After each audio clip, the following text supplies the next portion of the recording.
કેન્દ્ર શાસિત પ્રદેશ દીવના વહીવટતંત્રે ચોમાસાની સિઝન દરમિયાન લોકોને બીચ પર સ્પોર્ટ્સ એક્ટિવિટી અન્ય કેટલીક પ્રવૃત્તિઓ પર પ્રતિબંધમાં આંશિક રાહત આપવા પર્યટકો, હોટલ સંચાલકો અને ધંધો રોજગાર કરનાર લોકોમાં આનંદની લાગણી ફેલાઈ છે। સાતમ આઠમના મિની વેકેશનમાં પર્યટકો મોટી સંખ્યામાં બીચની મુલાકાત લઈ શકે છે। દર વર્ષે સાતમ આઠમમાં બીચ પર લોકમેળો ભરાય છે અને તેનો આનંદ માણવા લોકો દીવની મુલાકાતે આવે છે।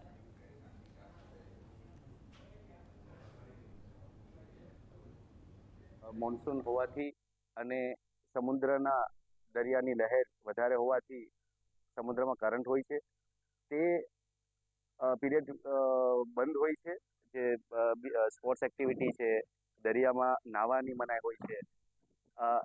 અને અમને ગઈકાલે ઓર્ડર જોતા ખબર પડી કે જે ઓર્ડર 31/8 સુધી હતો તેને પ્રી એટલે જલ્દી ખોલી નાખવામાં આવ્યો। 23/8 થી જે સ્પોર્ટ્સ એક્ટિવિટી તેમજ નાગવા બીચ અને બીજા અન્ય બીચ ખુલ્લા કરી દેવામાં આવ્યા।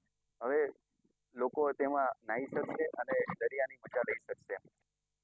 નાગવા બીચ ત્યાં બધા લોકો સાતમ આઠમમાં બધા આનંદ માણી રહ્યા છે। હું પણ આનંદ માણવા આવ્યો છું। અહીંયા ખૂબ જ મજા આવે છે અત્યારે, અને પ્રશાસન દ્વારા બધા જ બીચ અત્યારે